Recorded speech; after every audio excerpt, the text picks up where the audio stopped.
लंका तू ही बनैला पांडव खाती इंद्रप्रस्थ बसैला ए बाबा। हाँ सोना के लंका तू ही बनैला पांडव खाती इंद्रप्रस्थ बसैला शिल्पी तू देव ऋषि मुनिया के शिल्पी तू देव ऋषि मुनिया के हौआ निर्माता तू ही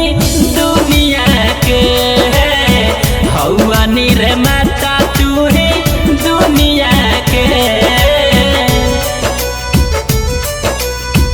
हौआ निर्माता तू ही दुनिया के।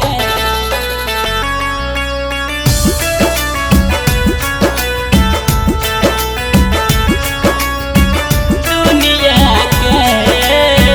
तोहरा कारीगरी के जगे हवे काया देव विश्वकर्मा हवे बहुते हो राया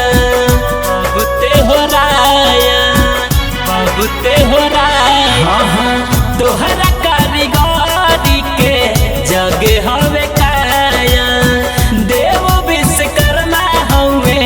बहुते हो राया सरगव तू ही गढ़ला हो नरकव तू ही रचला हो लोक ना बकवा नोनी सोनिया के लोक ना बकवा नोनी सोनिया के हौआ निर्माता तू ही दुनिया के हौआ निर्माता तू ही दुनिया के हौआ निर्माता तू ही दुनिया के पहिला इंजीनियर तू ही हौआ जहान के कैसे बिसारी के हूँ तोहरा